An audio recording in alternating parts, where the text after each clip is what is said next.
recebe 38 tanques Abrams dos Estados Unidos visando reforçar as defesas contra as táticas anfíbias da China. Taiwan recebeu seus primeiros tanques M1A2T Abrams dos Estados Unidos visando aprimorar suas capacidades de combate contra potenciais operações anfíbias do Exército de Libertação Popular da China. Taipei recebeu um total de 38 tanques Abrams dos Estados Unidos ainda na noite de domingo 15 de 12 de 2024. Segundo o Ministério da Defesa de Taiwan, os veículos foram transportados da manhã desta segunda-feira 16 para o Comando de Treinamento e Blindados do Exército no condado de Hinchun, ao sul da ilha. Mais cedo, o Ministério da Defesa de Taiwan divulgou imagens dos tanques pintados com camuflagem verde selva sendo transportados em reboques de plataforma sob escolta policial e militar. De acordo com o Sul China Morning Post, além dos tanques, 4 veículos blindados de recuperação M88A2 foram entregues para dar suporte a futuros exercícios de treinamento militar. Pequim criticou mais uma vez o envio de armas avançadas para Taiwan, reforçando que Washington deve interromper os contatos oficiais com a ilha, especialmente envolvendo ajuda militar, uma vez que este tipo de relação cruza linhas vermelhas estabelecidas pelo governo chinês e contraria o princípio de uma só China reconhecido pelos Estados Unidos. Pedimos aos Estados Unidos que aderiram ao princípio de uma só China e parem de armar Taiwan, apoiar e encorajar forças independentistas que tentam alcançar a independência por meios militares, disse o porta-voz do Ministério das Relações Exteriores da China continental, Lin Xian, nesta segunda-feira. Pequim já salientou em outras ocasiões que os sinais equivocados emitidos por Washington apenas prejudicam as relações Estados Unidos e China e aumentam as tensões na região e que a reunificação pacífica com Taiwan é o caminho natural e inevitável, uma vez que a China reconhece a ilha como sendo parte inalienável do seu território.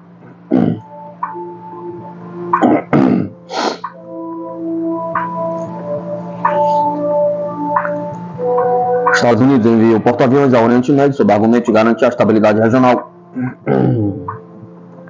As Forças Armadas dos Estados Unidos enviaram porta-aviões USS Truman à região do Oriente Médio com o objetivo de garantir a estabilidade e a segurança regional, informou o Comando Central Norte-Americano deste domingo, 15 de 12 de 2024. Junto com porta-aviões que transportam 9 esquadrões de aviação, foi implantado no esquadrão de destroyers o cruzador de mísseis guiados US Gettysburg da classe Ticonderoga e 2 destroyers de mísseis guiados US Stout e US Jason Durham da classe Airline Burke, segundo autoridades militares do país norte-americano. Um grupo de ataque é destacado para garantir a estabilidade e segurança regional, disse o Comando Central. O reforço militar ocorre dias depois da queda do governo Bashar al-Assad na Síria, após uma ofensiva relâmpago de grupos armados da oposição, alguns deles apoiados pelos Estados Unidos, segundo informações vinculadas nos próprios meios de comunicação norte-americanos. Na semana passada, o chefe do Comando Central, o general Michel Kurilla, visitou Israel a convite de Rezi Halevi, chefe do Estado-Maior das Forças Armadas de Israel. Kurilla reuniu-se com o ministro da Defesa israelense, Israel Katz, e outros comandantes militares do Estado judeu para discutir uma série de questões de segurança regional, incluindo a situação atual na Síria e a preparação para outras ameaças estratégicas regionais, diz o Comando Central. De acordo com o relatório oficial, Kurilla visitou a sede do Comando Norte para compreender melhor a situação atual no Líbano e os esforços em curso para conseguir uma cessação duradoura das hostilidades entre Israel e o Líbano. Ele também visitou uma base aérea da Força Aérea Israelense. A minha visita a Israel, bem como a Jordânia, a Síria, Iraque e Líbano, nos últimos 6 dias, reforçou a importância de ver os desafios e oportunidades atuais em primeira mão através dos olhos dos nossos parceiros, comandantes de campo e membros das Forças Armadas. Precisamos manter parcerias fortes para enfrentar as ameaças atuais e futuras na região, afirmou o general.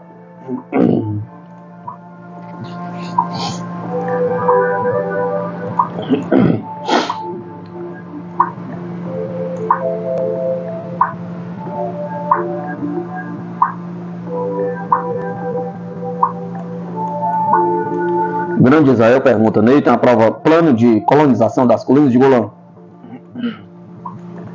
O governo do primeiro-ministro israelense Benjamin Netanyahu aprovou por unanimidade um plano para o desenvolvimento das colinas de Golã, incluindo o fortalecimento de assentamentos locais e a duplicação da população na região, relatou o gabinete do primeiro-ministro no domingo.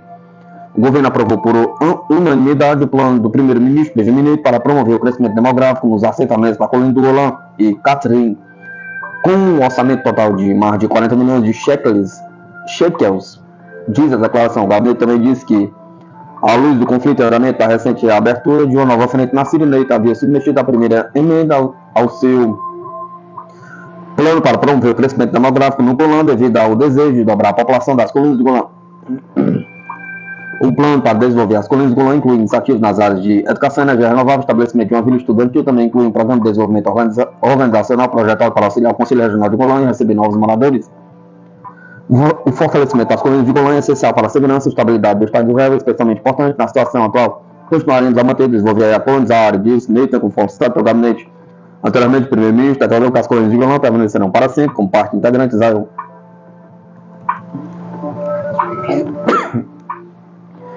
As recentes invasões israelenses na faixa de Gaza, Líbano e agora Síria não só aumentaram as tensões regionais, mas também reacenderam os debates sobre as ambições territoriais de Israel, em especial a doutrina de Grande Israel. Grande Israel é um conceito que deriva da descrição da terra de Israel apresentado no Torá, texto religioso judaico. Com base em sua descrição, as limites da terra bíblica de Israel, a terra prometida ao povo judeu por Deus, de acordo com os textos religiosos judaicos, se estendiam do Eufrates ao Rio, no Egito, comumente interpretado como uma referência ao Nilo. Esta região, portanto, inclui não apenas Israel, o Israel moderno, mas também parte do Líbano moderno, Síria, Jordânia e Iraque, sem mencionar a faixa de Gaza e a Cisjordânia. Em 1967, o movimento para o Grande Israel foi formado em Israel logo após este último tomar as colinas de Golã, a Cisjordânia, a península do Sinai e a faixa de Gaza durante a Guerra dos 6 Dias. Anos depois, o atual ministro da Finanças de Israel, Bezalel Smotrich, insistiu em uma entrevista para o documentário In Israel, Mysteries of Chaos, Israel, Ministros do Caos, em tradução livre, lançado em 2024, que o futuro de Jerusalém ia se expandir para Damasco. Em setembro de 2024, o The Jerusalem Post publicou um artigo intitulado "O Líbano faz parte do território prometido por Israel", pergunta que gerou a acusação de promover o expansionismo israelense, e desde então foi excluído do site do jornal. À luz das circunstâncias descritas acima, não é de surpreender que várias teorias relacionadas a Grande Israel tenham surgido. No entanto, as alegações são rejeitadas pela nação hebraica. Para justificar o fortalecimento da presença israelense para as colinas de Golã, Neita afirmou que o acordo alcançado logo após a Guerra do Yom Kippur de 1973, também conhecido como Guerra do Ramadã, não era mais válido porque as forças sírias haviam deixado suas posições.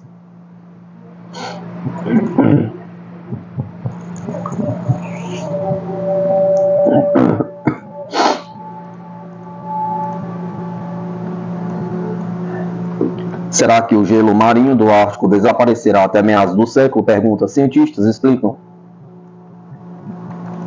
O desaparecimento da cobertura de gelo do Ártico, previsto para meados do século, não vai acontecer. As condições vão ser praticamente as mesmas de agora, porque o período de 2030 e 2050 se destacará por uma redução da temperatura, explicou o Instituto de Pesquisa do Ártico e da Antártida. Anteriormente, cientistas da Universidade de Gothenburg apresentaram um estudo segundo o qual há um risco de que a cobertura de gelo no Ártico, devido às mudanças climáticas, derretam completamente no verão. O que pode acontecer antes de 2030, possivelmente já em 2027. O período de verão no Ártico vai de maio a setembro. Os cientistas suecos previram que o primeiro dia sem gelo no Ártico deve ocorrer dentro de 9 a 20 anos, independentemente da quantidade de emissão de gases do efeito estufa. Segundo eles, esse cenário pode levar a um derretimento de mais de 1,2 milhão de quilômetros quadrados de gelo em um curto período de tempo. Enquanto isso, uma equipe científica do Instituto de Pesquisa do Ártico e da Antártica, russo, afirma que a cobertura de gelo no Oceano Ártico não vai desaparecer. As condições de gelo nas águas árticas serão praticamente as mesmas em meados do século que as atuais indicam. Mesmo em anos mais amenos, os mares do Ártico ficarão livres de gelo somente de agosto a outubro. O período de 2030 a 2050 será a fase de diminuição da temperatura do ar durante a oscilação de 70 anos. E as condições de gelo nos mares do Ártico estarão próximas das condições atuais, diz o comunicado do Instituto.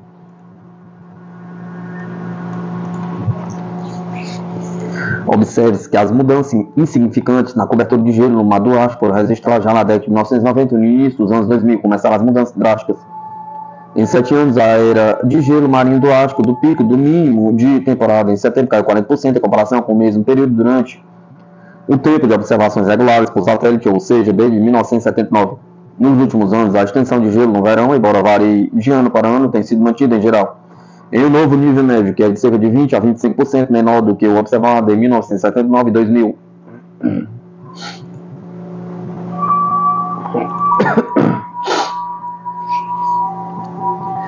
O novo centro da OTAN, Bulgária, anuncia base militar na região de Yambol. A Bulgária está planejando construir um complexo de instalações para acomodar uma brigada multinacional da OTAN de 3 mil militares, informou a mídia búlgara neste sábado, citando o ministro da Defesa Atanas Zaprianov. O complexo, que abriga instalações, residências, educacionais e esportivas, ficará localizado no distrito militar de Kalib, perto da cidade de Yambol, no sudeste, informou a agência de notícias. A reportagem diz que a munição seria armazenada em armazéns a uma distância segura dos assentamentos residenciais e quartéis. Nem munição nem outros materiais perigosos estão planejados para serem armazenados no complexo, disse Zaprianov. A Bulgária está atualmente em negociações com a agência de suporte à aquisição da OTAN para determinar o custo da construção, acrescentou a reportagem. Nos últimos anos, a Rússia testemunhou atividades sem precedentes da OTAN perto de suas fronteiras ocidentais. Moscou expressou repetidamente preocupação sobre o acúmulo de forças do bloco na Europa, especialmente desde que o bloco apoia o regime de Kiev em meio aos seus ataques a Donbás. A OTAN transformou seu flanco oriental de nenhuma tropa pronta para combate em 2014 para dezenas de milhares de agora, admitiu anteriormente o ex-secretário-geral da OTAN, Jens Stoltenberg. Em fevereiro, o presidente russo Vladimir Putin explicou em detalhes em uma entrevista com o jornalista americano Tucker Carlson que Moscou não vai atacar os países da OTAN, não há sentido nisso. O líder russo observou que os políticos ocidentais regularmente intimidam suas populações com uma ameaça russa imaginada para distrair a atenção dos problemas domésticos.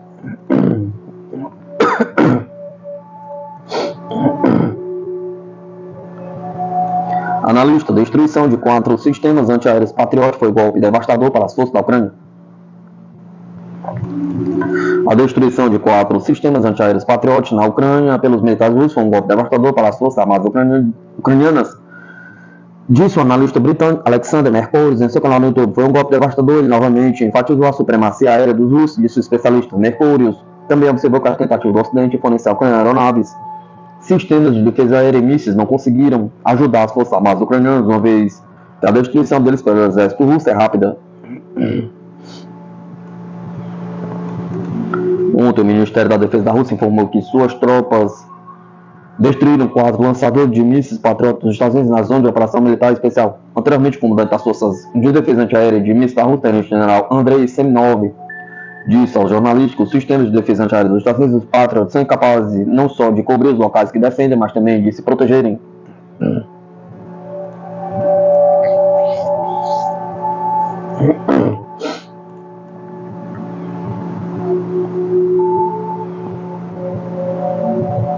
Por que os Estados Unidos cortam fornecimento de mísseis Javelin a Kiev? Pergunta. De acordo com a última auditoria do Pentágono, os Estados Unidos reduziram significativamente as entregas de mísseis antitanque Javelin para a Ucrânia devido a irregularidades identificadas no inventário dessas armas. A auditoria constatou que 67% das armas e equipamentos transferidos para a Ucrânia não foram devidamente rastreados. Isto causou a necessidade de repensar os volumes de ajuda militar. Desde o início da operação militar especial na Rússia, em fevereiro de 2022, os Estados Unidos estavam apoiando a Ucrânia ativamente, tendo a quantidade de Javelins prometidos ultrapassado 8.500 em agosto de 2022. O mais recente relatório de auditoria, publicado pelo inspetor-geral do Pentágono na semana passada, esclareceu melhor o quão caótico era o envio de armas para a Ucrânia nos primeiros dias da operação militar especial. Depois de analisar o status desses artigos de defesa no banco de dados, portal de informações sobre cooperação e segurança, monitoramento do uso final, estabelecemos ainda que 91% deles não tiveram um inventário inicial ou anual desde que foram transferidos para a Ucrânia em 2022. Mais da metade desses itens sem dados de inventário eram artigos de defesa descartados, incluindo mísseis Javelin, mísseis Stinger. Como esses itens nunca foram inventariados, avaliamos que as forças ucranianas provavelmente gastaram muitos deles em combates, afirma o relatório.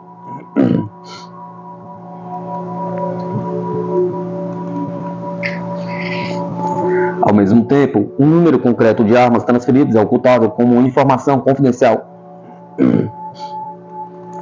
Os inventários trimestrais do exército ucraniano no quarto trimestre de 2023 e no primeiro trimestre de 2024 confirmaram que muitos desses artigos de defesa fornecidos à Ucrânia em 2022 não estavam mais disponíveis, ressalta o relatório. Acredita-se que as armas fornecidas podem ter sido perdidas, destruídas ou usadas pelas forças ucranianas sem a devida contabilização. Como muitos dos artigos de defesa enviados à Ucrânia em 2022 nunca apareceram nos relatórios de inventário trimestrais, avaliamos que muitos desses itens provavelmente foram perdidos ou destruídos na Ucrânia ou que o pessoal das forças ucranianas usou Em 2022 ou 2023, quando a manutenção de registro de itens gastos por número de série não eram em processo formal, indica o relatório. Em comparação com o relatório anterior de janeiro, o último relatório de auditoria reconheceu uma melhoria no primeiro trimestre de 2024, quando o número de inícios Javelin sem informações de inventário se reduzido em 80%. De acordo com o último relatório de auditoria do Pentágono, o número de mísseis antitanque Javelin entregues à Ucrânia caiu drasticamente após 31 de março de 2023.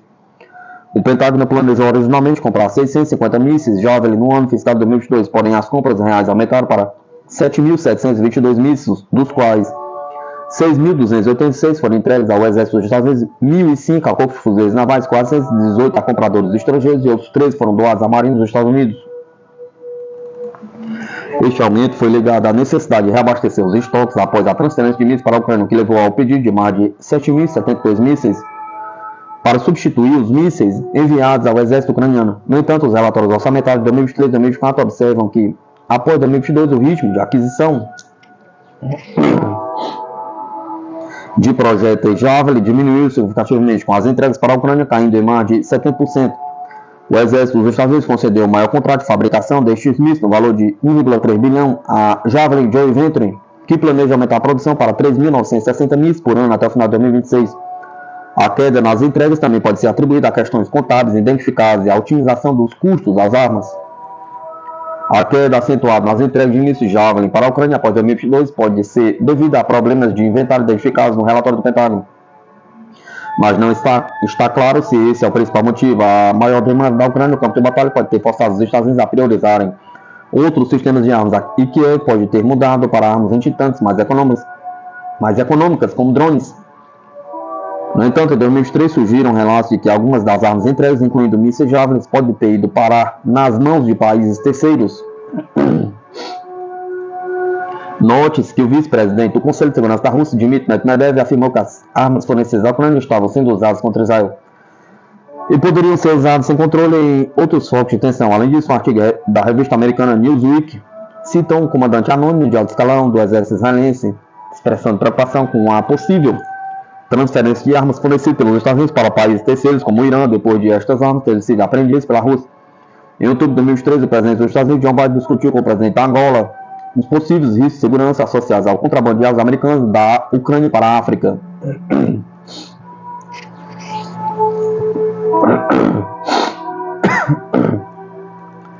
Pegada militar dos Estados Unidos na Ásia-Pacífico tem aumentado tensão na região para conter a China. Em sua busca para dominar o Pacífico e conter a influência da China, Washington vem reforçando sua concentração militar na área, contando com um legado de aliados regionais e cortejando uma rede de ilhas no processo. Os Estados Unidos começaram sua transferência parcial de fuzileiros navais de Okinawa, no Japão, para Guam, sob um acordo de 2012 para reduzir o fardo da presença de tropas norte-americanas na ilha. Aqui está uma olhada da pegada militar estadunidense expandida na região da Ásia-Pacífico como parte de seu esforço para conter a crescente influência da China, com base em fontes abertas. O Japão, aproximadamente 53.700 militares dos Estados Unidos estão estacionados em cerca de 85 instalações aéreas e navais em Honshu, Kyushu e Okinawa. Aproximadamente 70% das bases estão na prefeitura de Okinawa. Coreia do Sul, cerca de 25.400 efetivos dos Estados Unidos estão estacionados em mais de 70 bases do Exército, Marinha e Força Aérea e fuzileiros navais, sendo a maior delas em Camp Hampshire. Guam, lar da Joint Region Marianas, que combina a base naval de Guam e a base aérea de Andersen. Um sistema de Aegis Guam integrado ao novo radar AN-TPI-6 e ao sistema de lançamento vertical faz parte de um sistema avançado de defesa antiaérea antimíssil em construção. Filipinas. O Acordo de Cooperação de Defesa aprimorado de 2013 concedeu às forças dos Estados Unidos acesso rotativo a 4 novas bases, além das 5 existentes. Taiwan. Programa de treinamento conjunto trouxeram as forças dos Estados Unidos para Taiwan, que Pequim considera uma província rebelde. Austrália. Darwin hospeda uma rotação anual de até 2.500 fuzileiros navais norte-americanos. Além disso, submarinos de ataque da classe Virginia farão parte de uma força rotativa na base. H+, Sting, sob acordo da Austrália, Inglaterra e Estados Unidos, AUKUS. Papua Nova Guiné, um acordo de segurança Estados Unidos. Papua Nova Guiné, de 2023, concede às forças norte-americanas acesso aos aeroportos e postos de Papua Nova Guiné. Fiji, os Estados Unidos e Fiji estão trabalhando de acordo para permitir que o Pentágono estacione tropas e armazene equipamentos militares na nação insular do Pacífico Sul.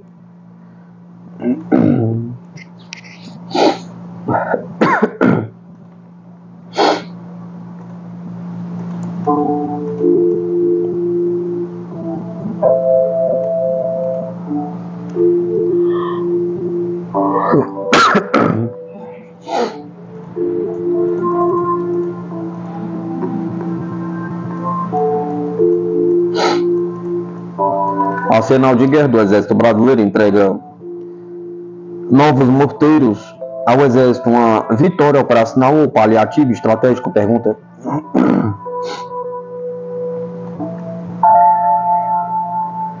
Quando falamos em modernização militar do Brasil, geralmente imaginamos tecnologias de ponta, drones autônomos ou sistemas avançados de defesa, mas aqui estamos em 2024 comemorando a entrega de 33 novos morteiros de 81 mm e outros equipamentos revitalizados ao Exército Brasileiro, enquanto o resto do mundo investe em inteligência artificial e mísseis hipersônicos. É claro, cada entrega de armamento é importante, mas não dá para ignorar o contraste entre os discursos grandiosos e a realidade do chão. No dia 12 de dezembro, o Arsenal de Guerra do Rio entregou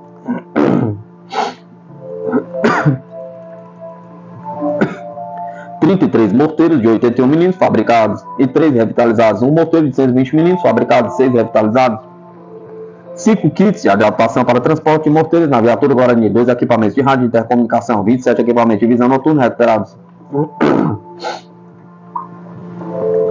É um conjunto, sem dúvida, respeitável para quem entende a importância da logística militar. No entanto, dificilmente impressiona diante das demandas de uma força terrestre que precisa se adaptar a um cenário global em rápida transformação. O Exército Brasileiro apresenta essas entregas como resultado de um grande investimento do alto comando, que inclui modernização de processos industriais e capacitação de pessoal, mas sejamos honestos, revitalizar morteiros que já estavam em uso ou adaptar veículos para transportar equipamentos que deveriam ser padrão há anos, não é exatamente modernização.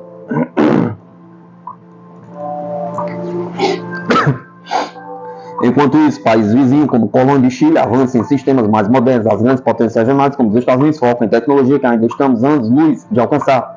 Será que estamos realmente investindo no futuro ou apenas corrigindo o que deveria ter sido resolvido décadas atrás? Pergunta. O Arsenal de Guerra do Rio de Janeiro é uma organização bicentenária, símbolo do esforço industrial militar do Brasil. Porém, há anos, especialistas apontam problemas econômicos na indústria de defesa nacional. Problemas recorrentes, por exemplo, são a falta de orçamento consistente, burocracia para aprovação de projetos e pouca interação com o setor privado. As Forças Armadas precisam sim de investimentos constantes para manter sua capacidade operativa. No entanto, é possível não perceber que estamos comemorando o básico enquanto o mundo avança em um ritmo cada vez mais acelerado. O Arsenal de Guerra do Rio merece crédito por manter sua produção e revitalização dentro de padrões aceitáveis, mas talvez seja a hora de uma conversa mais honesta sobre nossas prioridades estratégicas. O Brasil, que se orgulha de sua posição geopolítica e territorial, não pode continuar apostando apenas em modernizações paliativas, entregas que, por mais úteis, representam um pouco diante dos desafios do século XXI.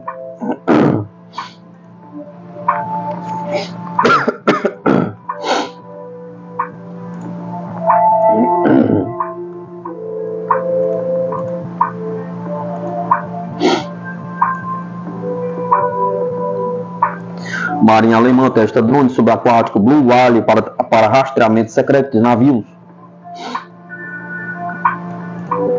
A Marinha alemã testou o drone subaquático Blue Whale como uma plataforma candidata para que o serviço marítimo prevê como uma futura frota de embarcações não tripuladas para combater submarinos inimigos. As autoridades encenaram o experimento de 2 semanas no mês passado no Mar Báltico, que se tornou uma espécie de microscópio das tensões globais. Navios da OTAN, russos e chineses cruzam rotineiramente o corpo de água raso, enquanto cabos de comunicação vitais e oleodutos de energia ficam no fundo do mar. O Serviço Marítimo Alemão prevê explicitamente uma função de guerra submarino para o veículo Blue Whale, feito por Israel Aerospace Industries. Equipado com várias câmeras, bem como sensores ativos e passivos, o drone pode localizar submarinos, embarcações de superfície e minas marítimas, notavelmente, sem emitir sinais próprios, que alertariam os alvos de que eles estão sendo rastreados, de acordo com a Marinha Alemã.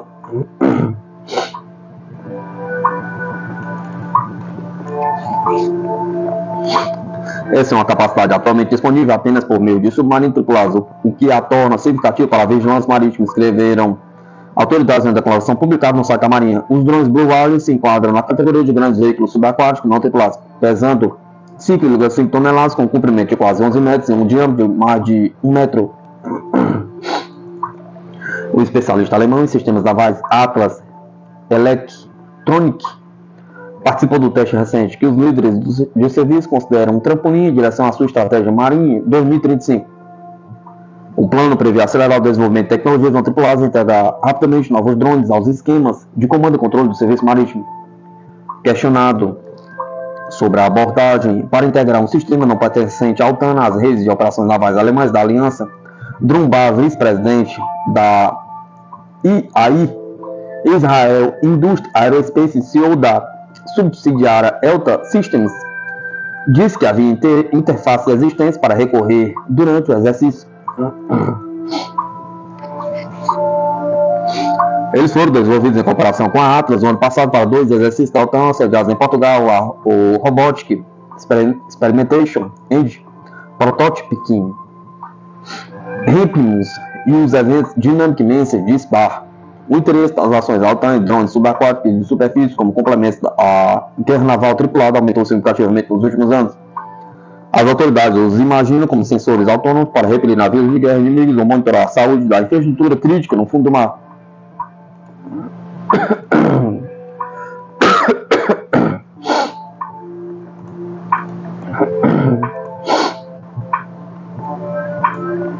Rússia revoluciona a Força Aérea do Irã. A introdução do Yak-130, aeronave de treinamento com a capacidade de ser armada com mísseis R-73, representa a modernização da aviação militar do país. A Força Aérea da República Islâmica do Irã alcançou o marco significativo em sua busca pela modernização com a introdução do Yak-130, este treinador avançado equipado com mísseis de curto alcance R-73, destaca-se como uma peça-chave para a aviação militar iraniana, com uma pintura que reflete as cores nacionais branca, açafrão e verde. O Yak-130, unifuncionalidade, simboliza, além de ser o jato mais moderno do arsenal iraniano, ele desempenha papéis tanto no treinamento de pilotos quanto em missões de combate leve.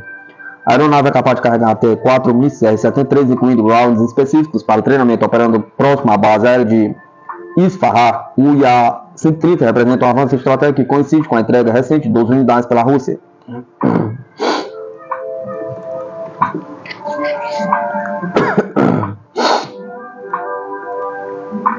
Entre as aeronaves recebidas, destaca-se o número da série 106, que simboliza o comprometimento do Irã em reforçar suas capacidades de defesa. Este movimento sinaliza uma intenção clara de modernizar a sua força aérea em cenário regional de constante pressão geopolítica. O que torna o Yak-130 importante para a Força Aérea do Irã é a sua versatilidade. Projetado para desempenhar múltiplas funções, ele é a plataforma capaz de realizar missões de combate leve, defesa aérea, apoio e treinamento. Além de transportar mísseis R-73, o Yak-130 possui compatibilidade com a vasta gama de armamentos como bombas, foguetes e mísseis guiados, tornando-o adaptável às mais variadas necessidades estratégicas.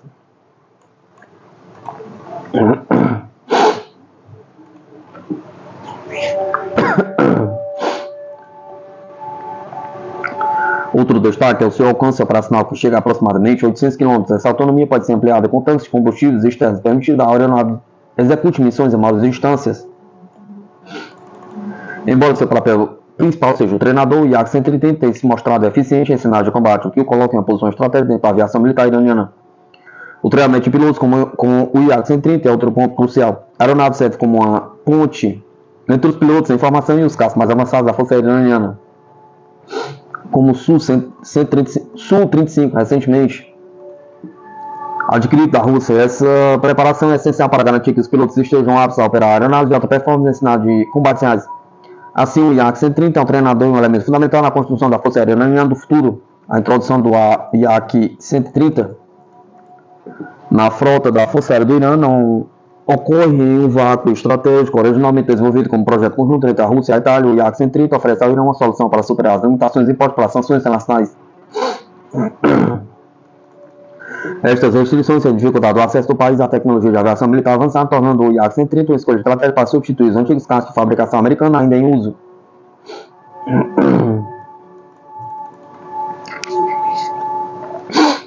O O impacto desta modernização vai além do treinamento de pilotos da Força Aérea. A presença do IAC-130 reforça a capacidade do Irã de responder a desafios regionais e aumentar a sua habilidade de defender seu espaço aéreo em um momento de instabilidade geopolítica. Além disso, a versatilidade da aeronave a torna uma ferramenta estratégica para ampliar a prontidão operacional da Força Aérea. O IAC-130 simboliza a resiliência do Irã em sua busca por autonomia militar. A combinação de treinamento de alta qualidade e a capacidade de combate transforma essa aeronave em uma peça central para consolidar o poder aéreo do país. Em um cenário global de pressões políticas e sanções, o IAC-130 emerge como um exemplo de determinação do Irã em fortalecer sua aviação militar e proteger sua soberania.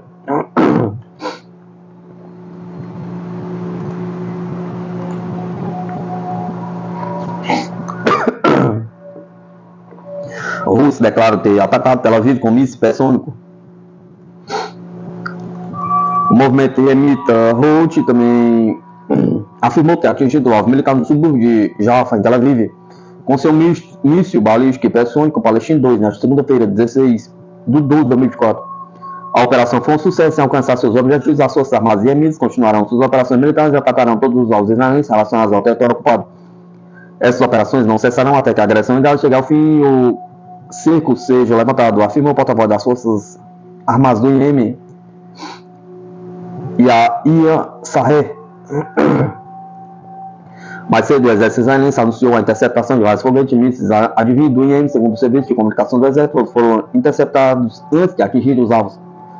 O Ansar Allah já havia atacado anteriormente Israel com os mísseis hipersônicos Palestine 2 e Zulfikar. Na ocasião, os impactos tampouco foram confirmados pelo exército israelense. Em outubro de 2023, os Houthis anunciaram seu apoio ao movimento palestino, mas em confronto contra o exército israelense na faixa de Gaza. Desde então, os emirados realizam ataques contra navios direcionados a postos israelenses e contra infraestruturas militares do país hebraico. Em resposta, os Estados Unidos formaram a Operação Guardião da Prosperidade, Prosperity Guardian, uma coalizão internacional feita para proteger o fluxo de cargueiros que passa pelo Estreito de Bab al-Mandeb. A operação realiza não só a salvaguarda das embarcações, mas também ataques de alvos diretamente em solo iemita.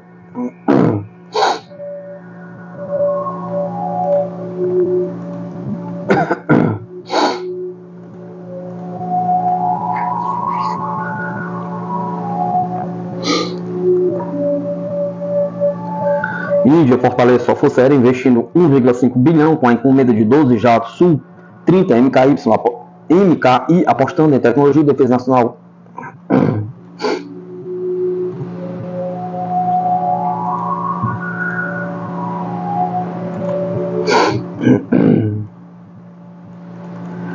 O Ministério da Defesa da Índia anunciou recentemente que a Índia firmou um contrato com a estatal Hindustan Aeronautics Limited para a produção de 12 caças Su-30 MKI. Esse investimento de 135 bilhões de rúpias, aproximadamente 1,5 bilhão de dólares, visa reforçar as capacidades da Força Aérea Indiana e atender a crescente demanda por jatos de combate de alta performance. A encomenda se alinha à estratégia da Índia de modernizar sua frota aérea e garantir supremacia no céu. O contrato com a HAL não é apenas uma resposta às necessidades operacionais imediatas, mas também parte do esforço para corrigir a lacuna existente na frota de Su-30 MKI. Embora a força planejada para o Su-30 MKI seja de 272 aeronaves, atualmente apenas 259 estão em serviço, o que significa que a Índia precisa de mais jatos para garantir sua presença estratégica no ar.